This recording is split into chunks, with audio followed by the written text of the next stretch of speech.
このままじゃ死ぬ。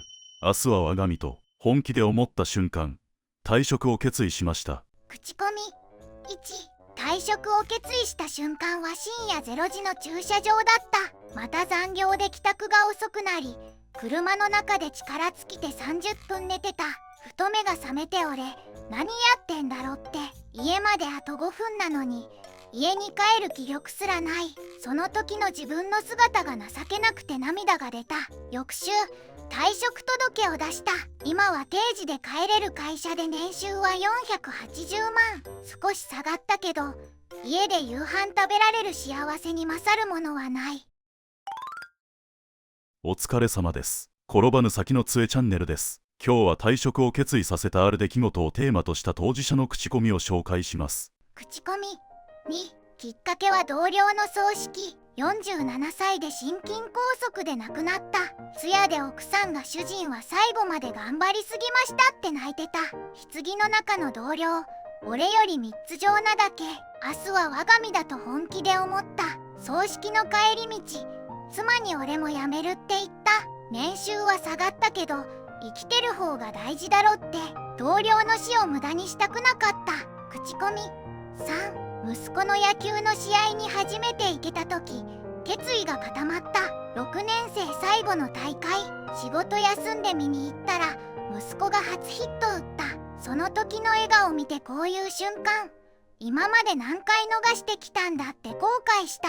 帰り道、息子がパパ来てくれて嬉しかったってポロッと言った時、もう決めた。3ヶ月後に退職。今は息子の全試合見てる。これが父親だろって思う。口コミ4、退職の決め手は健康診断の再検査通知だった。肝機能、腎機能、血糖値、全部引っかかった。前年まで全部正常だったのに1年で体ボロボロ。医者に生活習慣変えないと5年持たないって宣告された。原因は明らかに過労とストレス。金稼いでも病気になったら意味ないと気づいた。転職後半年で数値全部改善。体は嘘つかないんだなって実感した。口コミ5、妻からもう限界って言われた。あなたは仕事と結婚したんでしょ。私たちは邪魔なんでしょって泣かれた。確かに月の帰宅平均23時過ぎ。休日出勤も月4回。家族と過ごす時間計算したら週に5時間もなかった。そんな生活3年続けてた。慌てて辞めるって約束して翌月退職届出した。家族と笑い合える時間が戻った。ギリギリ間に合った。口コミ6、新人の退職面談で目が覚めた。入庁2年目の子がこの職場未来ないですよねってはっきり言った。否定しようとしたけど言葉が出なかった。若い子の方が正しいと思った。その子が辞めた後、俺も転職活動を始めた。半年後に民間企業に転職成功。元新人と偶然再会したら先輩も辞めたんですね。よかったって言われた。彼に救われた。口コミ7、ストレスで帯状疱疹になった。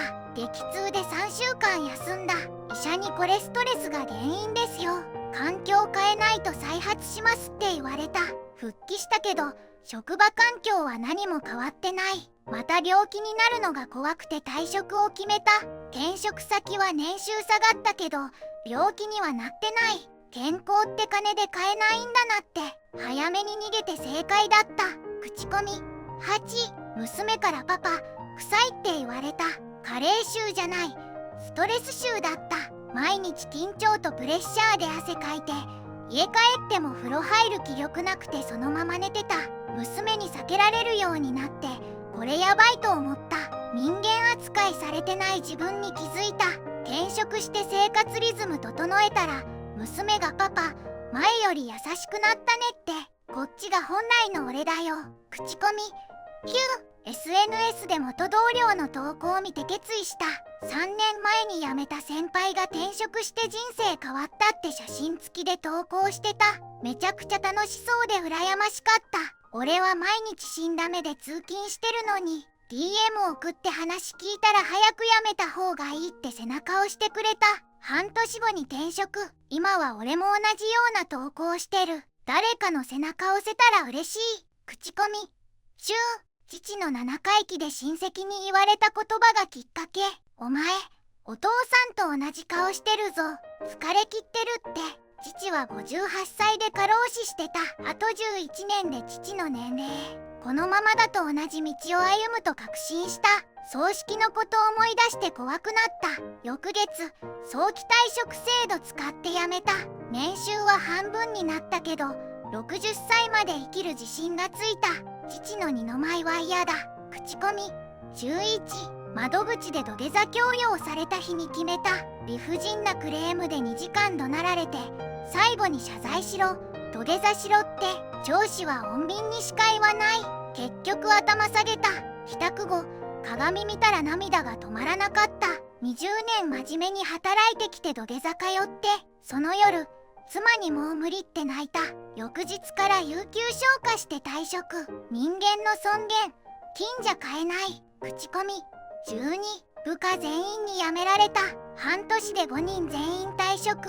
みんな成長できない未来ないって理由。引き止める言葉が何も出なかった。自分も同じことを思ってたから、部下たちの方が勇気あるなって。最後の子が辞めるとき係長も早く辞めた方がいいですよって言われて、ハッとした。3ヶ月後に俺も退職。今は元部下と同じ業界にいる。彼らに感謝してる。口コミ。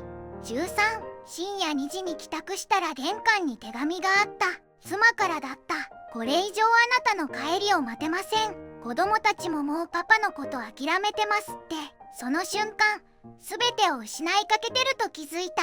翌朝、妻に土下座して絶対やめるって約束した。1ヶ月後に退職。今は毎日家族と夕飯食べてる。離婚寸前だった家族。やっと笑顔が戻った。口コミ。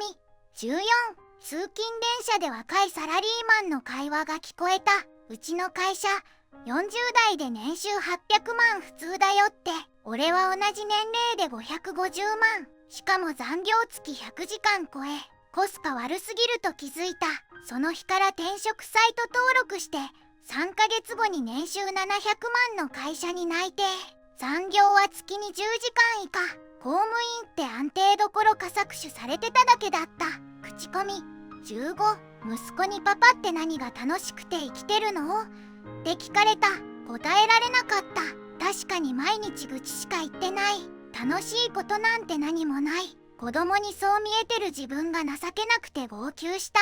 このままじゃ子供の手本にならないと思って転職を決意。今は仕事の楽しさを子供に話せる。息子がパパみたいになりたいって言ってくれた。これが最高の報酬だ。口コミ。16、コロナ対応で限界が来た。保健所勤務で毎日電話500件超え、休日なし。深夜3時帰宅が1年間続いた。ある日、駅のホームで電車見ながら飛び込んだら楽かなってふと考えてる自分に気づいてゾッとした。翌日病院行って適応障害診断された。即休職。そのまま退職。今は普通の会社で普通に働いてる。命あっての仕事だろって。口コミ。17、上司の退職を見送った時に決めた。60歳定年で辞める上司の送別会。公務員人生楽しかったですかって聞いたら黙り込んだ。その沈黙が全てを物語ってた。俺、あと17年でこうなるのかって。翌週、早期退職の相談に行った。今は45歳で民間企業にいるけど、毎日充実してる。60歳で後悔したくないから。口コミ。18、趣味の釣りで出会った人が転機になった。その人も元公務員で45歳で辞めて今が一番幸せって言ってた。話聞いたら俺と全く同じ悩み持ってたらしい。早く辞めた方がいいよって背中を押してくれた。3ヶ月後に退職して、今はその人と同じ会社にいる。人生の先輩に出会えてよかった。趣味って人生変えるんだなって。口コミ。19、非正規職員から正規になる方法を教えてくださいって相談された時、罪悪感で押しつぶされそうになった。彼女は年収230万、俺は590万。仕事の能力は彼女の方が上なのに、この不公平な制度を擁護できない。自分が既得権にしがみついてるのが恥ずかしくて退職した。今は実力主義の会社で気持ちが楽。フェアな環境って素晴らしい。口コミ20。これで最後です。鏡の前で立ち止まった。写ってたのは疲れ切った中年男。20代の写真と比べたら別人だった。目が死んでる。これが安定の代償かって。残り12年。この顔のまま定年迎えるのかって考えたら恐怖した。翌日、退職届でした。2年経った今、鏡見ていい顔してるって思える。年収は半分になったけど、人生取り戻した。40代からでも絶対間に合う。諦めるな。以上が退職を決意させたある出来事をテーマとした当事者の口コミでした。皆さんどう思いましたか？ぜひ感想をコメントで教えてください。今後も皆さんのお役に立てる動画を配信してまいりますので、ぜひチャンネル登録をお願いいたします。それではまた次の動画でお会いしましょう。